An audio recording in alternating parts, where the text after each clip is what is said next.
అదేదో సినిమాలో బాలకృష్ణ డైలాగ్ ఉంటుంది. నాకు ఒకడెదురొచ్చినా వానికే నష్టం, వాడికి నేను ఎదురొచ్చినా వానికే నష్టం అనే డైలాగ్ ఉంటుంది. ఇప్పుడు ఎగ్జాక్ట్లీ జింబాబ్వే కెప్టెన్ సికిందర్ రాజా టీమిండియా గురించి కూడా ఆల్మోస్ట్ అదే అర్థం వచ్చేలా ఒక వ్యాఖ్యలు చేశాడు. టీమిండియాతో మ్యాచ్ ఆడాలంటే ప్రత్యర్థికి భయమే, ప్రత్యర్థి టీమిండియా మ్యాచ్ అంటే భయపడుతుందంటూ వ్యాఖ్యలు చేశాడు. భారత బౌలర్లకు బ్యాటింగ్ చేయాలన్నా చాలా కష్టం. అట్ ద సేమ్ టైం భారత బ్యాట్స్మెన్లకు బౌలింగ్ వేయాలన్నా కూడా ప్రత్యర్థి బౌలర్లకు దడ పుట్టిస్తుందంటూ వ్యాఖ్యానించాడు సికిందర్ రాజా.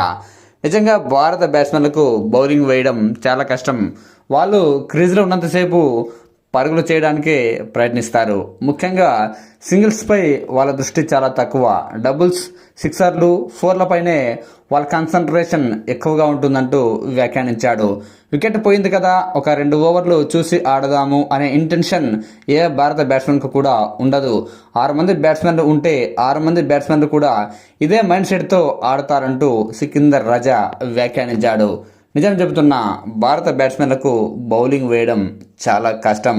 అట్ ద సేమ్ టైం ఇతర బ్యాట్స్మెన్లకు భారత బౌలర్లు అలవోకగా బౌలింగ్ వేస్తారు. ప్రత్యర్థి బ్యాట్స్మెన్లను తీవ్ర ఇబ్బందులు పెడతారు. మరీ ముఖ్యంగా బూమ్రా లాంటి బౌలర్ అయితే ఎంతటి బ్యాట్స్మెన్ అయినా ఇబ్బంది పెడతాడు.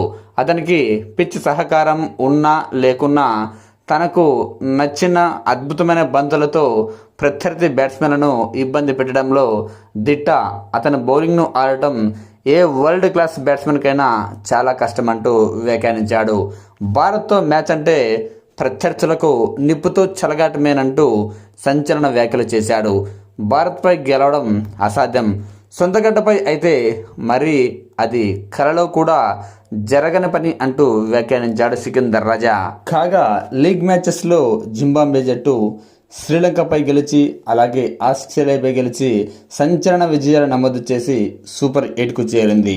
అయితే సూపర్ 8లో మాత్రం భారత్తో సహా మిగతా టీంలపై ఓడిపోయి వెస్టిండీస్, సౌత్ ఆఫ్రికా జట్లపై ఓడిపోయి సెమీస్కు చేరకుండానే ఇంటి దారి పట్టాల్సిన పరిస్థితి వచ్చింది.